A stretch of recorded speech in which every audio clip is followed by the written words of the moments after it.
Devin, you ended the year with sort of you had a very good game in Buffalo. You picked off Josh Allen, and you basically ended the year sort of on a high. But I think people don't really know what your future is. So, have you made any decision on whether you're going to continue playing football, or are you going to follow in your brother's footsteps and become a TV star? Yeah, I mean, I told myself during the year that once the season ended to not rush and really just give us some time. So, with the season ending now, I'm kind of trying to test out that next phase and see what it's like doing the TV stuff.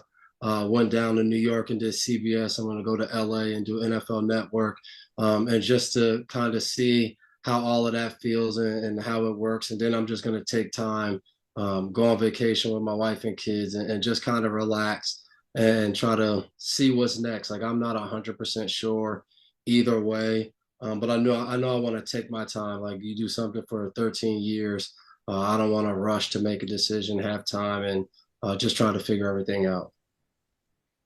I can just tell you something right now, having raised two children. When you go on vacation and you have three kids who are under 6 years old, I don't think there's going to be a lot of relaxing on that vacation.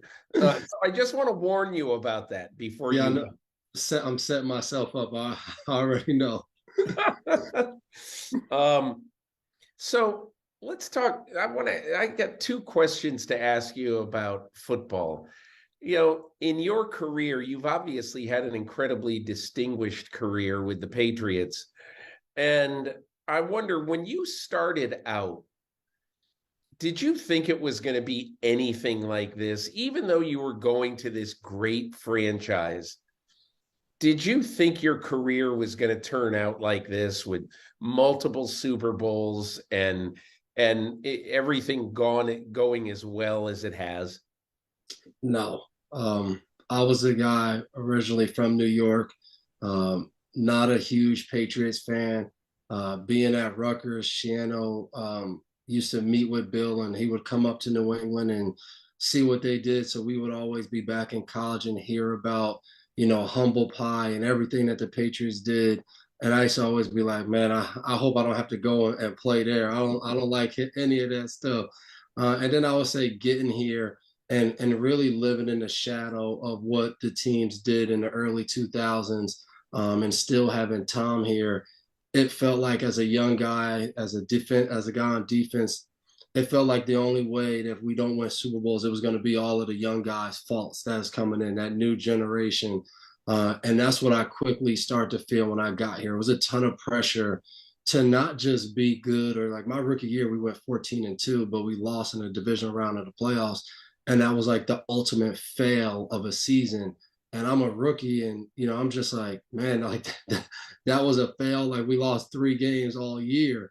And I think quickly you saw, all right, to be successful here, it only results in the Super Bowls. And that next year, my second year going to the Super Bowl and losing, was a reality of, okay, we can do this, but it's not going to be easy. So, I look at my career now, and, throughout this whole season, people kept saying, like, in case this is Devin and Slater's last year, we got to do this or that. And people are like, man, I feel bad that this season didn't.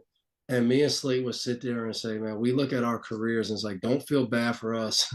Any form of fashion. Like we've had outstanding careers, have been able to be a part of great teams, be around great individuals. So yeah, it's gone way better than I could have ever dreamed it up. It's funny, you're always sort of joined at the hip with your brother Jason, who also had a distinguished NFL career and is now in TV, but and in radio. I was listening to him Yeah. the other night. I was walking my dog and I listened to him and Ian Eagle Mm-hmm. doing the Westwood One radio cast of the Jaguars game for about a half hour while I walk my dog. He does a really, really good job, by the way. I That's think what I'm very high on him. that's But what everybody tells me. He's doing a good yeah, job. I don't know. As much as you're joined at the hip with your brother, you're also kind of joined at the hip with Slater, where you Yeah. and Matthew obviously, have been with the Patriots. You got there, I think, in 2010, Mhm. and obviously he was already there. But what's it been like playing with him and being sort of, a brother to him for the last 13 years? Man, it's been awesome. I talked about it after the game of, everyone was asking kind of our relationship, like how did it start? Like why is the way it is now? And like you just mentioned, I don't have usually many relationships that I would say, this is similar to the relationship I have with my twin brother. And through these years, me and Slate have been able to establish that of, talking to each other all the time, being each other's sounding board. And it's very similar to the relationship I have with Jason. And for me, I just think it's an honor. You just look at that family. You look at Slade's dad, Jackie Slater, what he was able to do in the NFL, Yeah. and then followed by, Matt, and not just, as players, but everybody that you talked to that was around his dad and, guys that got to be around Slate. It's the same thing. Great individual men, great people, care about other people. So whenever people talk about Slade and 10 Pro Bowls, 5 All Pros, like all of the accolades, just to think when they talk about the Patriots, they'll mention my name after his name. To me, is just a unbelievable honor. He's been a huge kind of big brother mentor to me, obviously on the field, but him and his wife, have really helped me and my wife, mentoring us and helping us along the way. So he's really considered family for me. Somebody I will be, kind of ingrained and joined at the hip for a long time. Devin, you probably you're probably one of the people in the world who knows Bill Belichick in all different facets, professionally, personally. When a new guy comes into the team and, you go up and you try to tell him what's coming and all that, I wonder, what do you tell young players is important to succeed under Bill Belichick as coach? Yeah, I think one of the first things I tell people is whatever you probably think coming in, it's not going to be like what you think. I think because so many reports come, out of New England of how it is, or, some guys might come here for a little while and hate it and they talk bad about it. So I think, guys come in with this thought process of almost like you're going into the military, like you're going to have somebody that's going to be barking at you all the time. You need to be 10 minutes early. And like, for example, we start our squad meeting will be at 8 o'clock in the morning. And I've been there before where guys are sitting in their seat by 7:55 and there's only 4 people in the whole meeting room. And they're like, where's everybody at? And I'm like, man, guys don't walk in until 7:59 or once it hits 8 because you're not late until it's 8:01. And guys are like, really? In New England? And I'm like, yeah. And like what you thought is not always, the reality of the situation. And I think I always tell guys to succeed. First, you have to listen. And second, I think is, I've heard Bill say so many times, let's just do it the way we coach it to see if it works. If it doesn't work because the way we're doing is how we're coaching it, now we can all go back to the drawing board and figure out what's the best way to execute whatever it is we're trying to do. And I thought that made so much sense. And, I think being in New England, I've learned that if, all right, I get coached to play a technique a certain way, I go out and do it. Guy gets me and it's like, I'm like, coach, I don't know if this is right. Okay, cool. Like, what else do we think we can do here?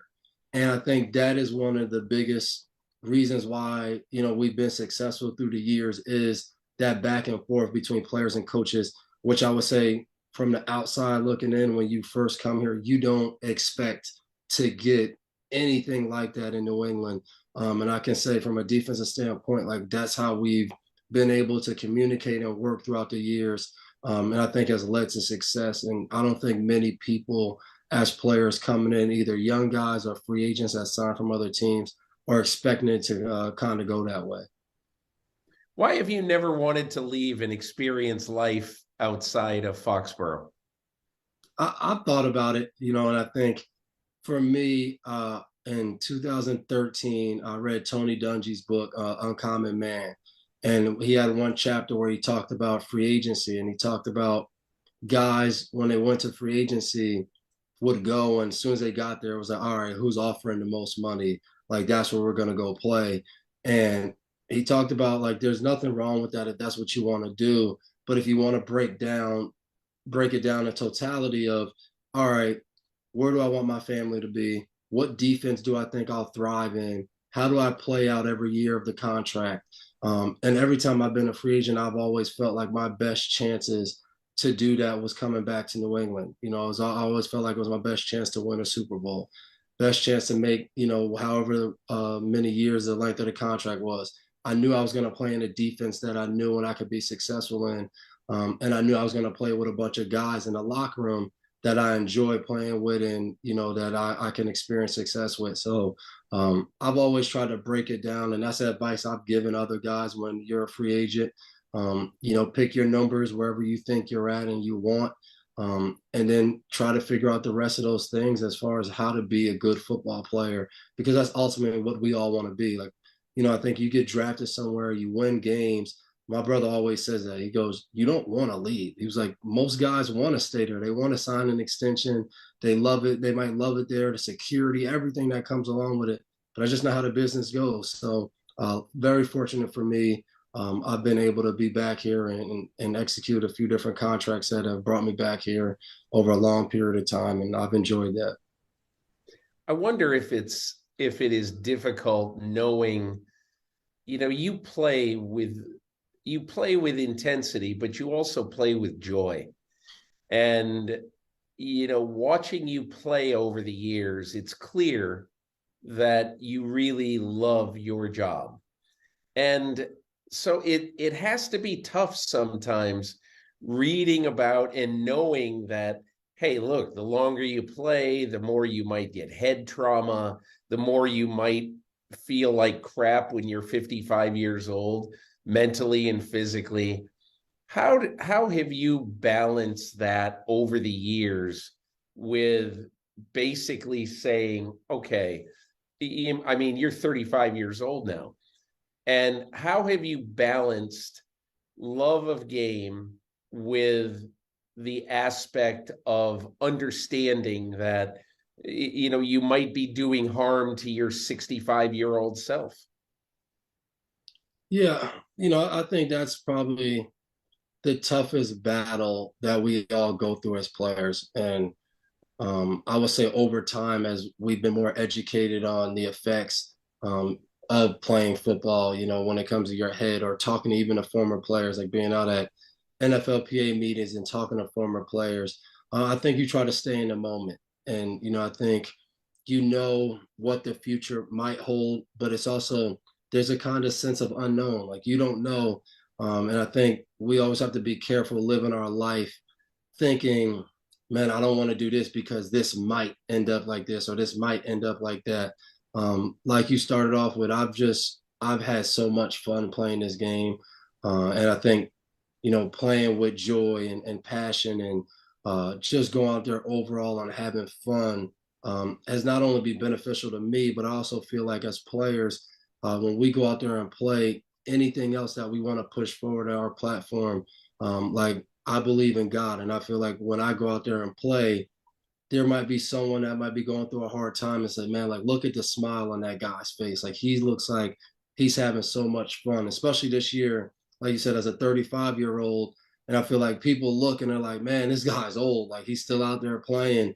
And just the joy that, I have playing. Like I look at Slate the same way when I see him running down, taking on 3 blockers on special teams. So I think there's a sense of pride that you can train your body, you can prepare for a season and go play it. And, I think no matter what, as soon as you've decided to play football from high school to college to professional, like you're going to deal with some stuff later in life. But also, I look at my mom who's had 12 knee surgeries. She didn't put on a helmet not one time and play, and she's had 2 knee replacements. So I think no matter what, she always reminds me you got to enjoy getting older, because if you're not getting older, that means you're not here. So enjoy getting older and understanding some of the problems and issues that comes with getting older. I want to take a bit of a U-turn and ask you a little bit about uh, the playoffs, because you clearly are a you pay attention to the league. You've dabbled in the media, and you also very recently in this season, for those who don't remember, two of your last three games uh, as a pro were against Cincinnati in Foxborough on Christmas Eve, and then at Buffalo in the last game of the year, sort of the almost the DeMar Hamlin game. Mm-hmm. And what's so interesting, by the way, is that you had picks in both of those games off Josh Allen and off Joe Burrow. And so I want to ask you this question in two ways. I was thinking about this morning. And I really wonder, when you prepare for some of these new guys, okay, and great players. So you've gotten used to Josh Allen because you've played him a few Mm-hmm. times now. You haven't played Burrow as much. Give me your analysis of those two guys as players and what makes them tough to play against. Yeah, I'll start with Burrow because that was the first time we played against Burrow, I believe. And I was very impressed. Watching him on film and seeing some of the throws and stuff he made, it was just like, all right, he's a good player. Like, you can watch and you can see that. I think he has a very special toughness about him. Watching film and seeing how many times he stayed in the pocket right as he was, he sees he's about to get not just hit, but this is going to be a tough hit to get up from. And I think you think back to, when he first got in the league, the amount of times he was sacked, even last year, and what they've done. But when we played them, we came out and every coverage we were in, he knew it, and he did what he was supposed to do in that coverage. And we start off the game in a lot of cover two, and he's making the right throws. And we throw a cover one in there, single high man, and he throws a Jamar Chase on a kind of hesitation and go down the sideline. It was the first time we were in man, and I think 8 or 9 plays in a row. And as soon as we went, he makes the right read and he throws a shot up, and John Jones makes a play on the ball and breaks it up. But right there, I was like, oh man, I was like, this dude's good. Like, he is legit of figuring out what you're in, using his skill, his arm talent, but also the ability to not make the wrong play, throw the ball away, but also being mobile enough to get out there and make plays with his legs. So, for me, the first time playing him, I was very impressed for a young guy who, I know it's his third year in the run they made last year, but he missed a lot of the season when he got hurt. He came back straight off of that last year, started the season and just kept going and got better. So I was very impressed by Burrow. And then I really wish I could hate Josh Allen. The guy is he's so tough. And the few times that I've been around him, just a great individual. And that's why you can't hate him. But the amount of pressure he puts on your defense is just so hard, because from the beginning play one of the game, like, is it going to be a run play? Is it going to be a pass play? Is it going to be outside the pocket? Is he going to scramble? Like, it's just so much that he just applies pressure throughout the game. And I think over the years, it's been cool to see him because we played him twice a year. And I've just seen the growth of him as a player, where it started off playing against him, where we're kind of sitting there like, all right, he's going to make some plays, but we're going to make plays too. Like, we're going to get turnovers because he's going to make some bad decisions. And to see him, especially against us, it seems like when we watch him on film against other teams, he like sometimes makes bad decisions. So against us, like, he threw the interception I had this year, was like his first interception in like 5 games against us. Yeah. And, I think he just does such a good job, especially playing us, of being disciplined, sticking to whatever their game plan is, And then eventually when the play is there to be made, the deep ball he threw against us to Diggs was just like John Jones is like, I mean, his hand, if it's like 2 inches longer, he makes the play. Just a great throw down the sideline. But those two guys are just two of the best. I think when you watch them, and I think that's why the playoffs are so much fun. And I think doing the media has allowed me even more to enjoy the playoffs. Like usually during the season, if we lose, like I'm angry.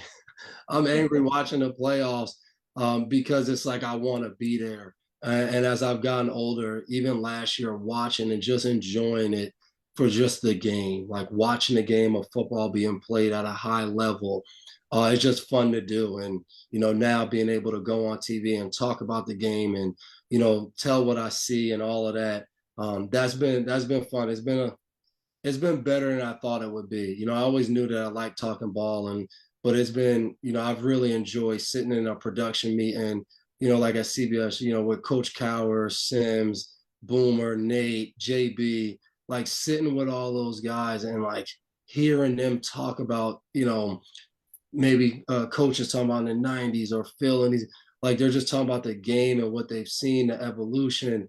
That's been a lot of fun, pairing that up to what I've seen and what I've learned from Bill and Tom. I've enjoyed that a lot. I I wanted to ask you a little bit about a team that I think has really been sort of a surprise team in the playoffs. Obviously, it's only been one game, but they were a surprise team this year, and that's the Giants. I know you don't play the Giants a lot. I think you've only played them once since Daniel Jones has gotten there. But from what you've seen of them and what you saw this weekend against the Vikings, how have they been able, do you think, to turn it around so quickly, and particularly with Daniel Jones? What do you make of him and his game right now? Yeah, I think we always say in our building, good players can't overcome bad coaching. And, I don't know what their coaching was in New York, prior from an offensive standpoint. Like I know Judge and I know what he does from an overall standpoint of when he was the head coach. But I just don't know from an offensive side. But I was around Dayball from just knowing what he did from an offensive side of, the field and You had Daboll in New England for I think 4 years, yeah, he was a and tight he end was a coach. tight ends coach. Yeah, this was a few years ago. Yeah, so like for us, tight ends and safeties, we would always do one-on-ones. So like talking trash to each other. And then one time we did a blue and white game where we mixed the team up and Dable was our offensive coordinator for our team and Josh was on the other side, McDaniels. And we get in there and Dable's like, all right, when we get in the red area, all right, we're gonna put Jamie, you're gonna come on offense, Devin, you're gonna come on up. And he just starts drawing up all of these things and this trick play to do. And it didn't work, but it was so cool seeing it because I remember my rookie year when we played him when he was the OC in Cleveland, he ran a fumble rooski against us in the red area and scored on it. And I just think about when you can get a guy that comes in your building and like that's what he's about. He loves telling jokes. He loves walking up to guys and saying random funny stuff. And when I watch the Giants, overall their culture looks like they're just having fun. They look like the guy who's leading them is a certain kind of way that they all relate to. Not saying they're all the same or just like them, but they all relate to. Call it, they have a big brother like that, an uncle, a father, and they're looking at him for leadership, and he's brought that. And I think he's brought, I think for Daniel Jones, I know he had to be excited. Like you watch Josh Allen and how he started and what he's become, and they're like, all right, that guy's coming to coach me now. Like, all right, I'm gonna listen, I'm gonna follow through and see what it's like. And you start having success. You're like, okay. And I think for that team, you look at Dable, you look at Wink Martindale, guys who have been a part of successful programs and teams. And I think the Giants are like, all right, let's try this out. And it's been like, okay, this is working. This is getting a little bit better. And now you have a team that's in the playoffs that fully believe in everything they're doing. And I thought it was great. I talked back and forth a little bit with Xavier McKinney, and him coming back later in the season was big. I think watching him and Julian Love have really turned in to not only just good players, but they look like great leaders. And I think I'm biased, but I think having leaders at the safety position is so key because they blitz, they play in the run game, they play in the pass game, they do the coverage stuff. So I just think that's so huge. And I think those two guys have made a difference. And I think bringing them back together has been big for that team. And you can see it paying off because they beat a tough Minnesota team on the road the other day. I wonder when you look at that matchup, the Giants in Philadelphia. Okay, it's NFC, so you don't have to prepare for them very often. But in what you watch, what do you think of that game? And do you give the Giants much of a chance? I do. And it's going to be, I think, very similar to what we just watched. How does Miami have a chance in Buffalo? That's what everybody said all week. I mean, we were doing a pregame show, and that's all we kept talking about. Like, I don't know what Miami's going to be able to do. And then you remember it's a divisional game. Like, these teams play each other all the time. There's injuries all the time. They just go out there and they just battle each other and they duke it out. And I think the Giants, they're playing good ball. You go on the road and you beat Minnesota. You have no reason not to be confident. And now you're going in and you're going to play a team that you played twice already, a team that you always feel like the goal of the season is to beat them and be better than them. When you talk about them, Dallas, and Philly, like that is always, in Washington, that's a big deal, beating those teams and winning. So I'm excited for that game because I think you're going to be able to throw the stats out. You're going to be able to just say, I don't care what this team has done well. And with it, like, I don't know how that game's going to go. I don't know who's going to be the player of the game that makes the big play. But I do think it's not going to go exactly how we all would imagine this game would go by just watching the season. I'll end with this. So you obviously you're a twin, and you and your brother have been obviously very close over the years. So now he leaves football to go do TV and radio. And I wonder when you talk to him about that life, what's his opinion? How does he like it? And does it ever occur to you, hey, that'd be pretty good, not waking up on Monday morning with sore everything? Yeah, I mean, it is. And I would say first, it's been awesome for me to see because I think as former players, you always wonder like, man, what am I going to do next? How's this going to work out? So to see him leave the game and fall into something that he has absolutely loved, we talk all the time. Sometimes he'll hit me up and ask me what I think about a player or about a play in the game. And we'll just talk. And I'm just like, man, he looks happy. Like, and he called our game when we played Buffalo on Thursday night in December. And he's walking pregame. We're talking on the field. And I see him, he's talking to other guys. And I'm just like, look at this guy. Like, who does he think he is?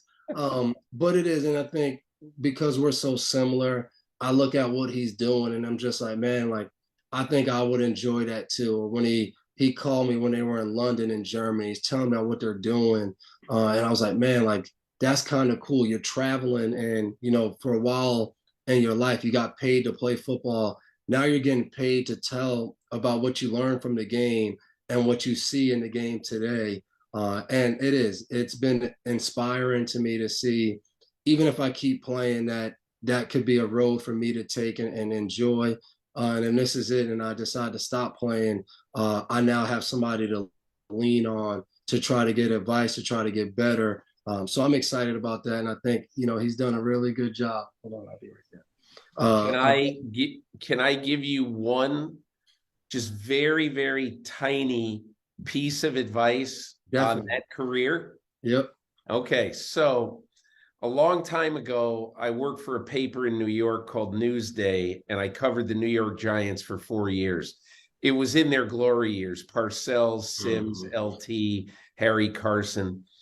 And I remember when Lawrence Taylor retired, he was basically very excited because I think it was Turner or somebody paid him $1 million to talk about the game of that week on TV. LT was a larger than life figure, so he's going to make all this money. And I remember Phil Simms telling him, in essence, well, Lawrence, they might pay you for a year or two because you're Lawrence Taylor. Mm-hmm. But after a while, you're going to actually have to work at that. And you're going to have to be good at that, because your name after a while will wear out if you're not saying anything. Yep. And he lasted 1 year. Really? And it's, I've always told guys sort of in your sphere who obviously are, really bright and who I know can do the job really well. And I know that you won't have any problem with like putting in the work, because that's who you are. That's what you've been in New England for the last 13 years. But my only point is that it's just like any other job, in that if you don't work at it and you don't really spend time trying to be really good and listen to other people and watch other people who are really good at it, like I think Nate Burleson is fantastic. Yes. I really, really like that guy. And I learned from him. Greg Olson, I think, is doing a fantastic job at Fox, as an analyst. But anyway, somebody was saying, man, Brady's not going to be very good at TV because he never says anything. And my point to them is, hey, Tom Brady will want to stick it up everybody's rear end who said that he's not going to be very good on TV, And so I don't know if Brady will be great or not, but I know he's going to work at it. He's not going to show up, on Sunday at 10 minutes to 1 and say, okay, who's playing this week? Yep. And I mean, I know you'll be the same way. Whatever job you have, you'll work at it and want to be really good. But I always thought it was kind of funny that there are people who get into this business, podcasting, TV, radio, whatever it is, and think they can just basically sit down and do it. And they don't really understand that after a while, people are not going to pay attention to you if you're not working at it. So true. So true. I thought that was great. I got a chance to talk to Chris Berman. He was up at one of our practices one time, and I asked him, like, what advice would you give somebody because you've been doing it for so long? And he said something very similar. He said, I would just let you know it's similar to playing. He said, every day you're not going to feel great going out there to do your job. But he said, when you played hurt, when you've been sick, he's like, you've gone out there and you've played your best. He said, like, that's what it's like if someone's asking you to go on TV or do something every day, every week. He's like, you always have to remember, I'm bringing some type of entertainment or excitement, and I have to bring that every day, no matter what. And I thought that was cool, because I think a lot of times as athletes, we try to separate what we do and what other people do. And when you really peel it all back, it's all the same. Work is work. And whatever you want to do in life, you got to work at it. And the same things we've done to be players, you got to find out what you need to do in the next walk of life to do whatever it is that you want to do. Devin McCourty, you've been really gracious with your time. I appreciate it. Whatever you end up doing in life, you'll be good at it. And I hope you make the decision that's best for you and best for your family. Appreciate it, man. Always a joy getting a chance to talk to you, Peter. Hi, I'm Mike Tirico, and thanks for watching. Make sure to hit subscribe for the latest news and highlights from NBC Sports.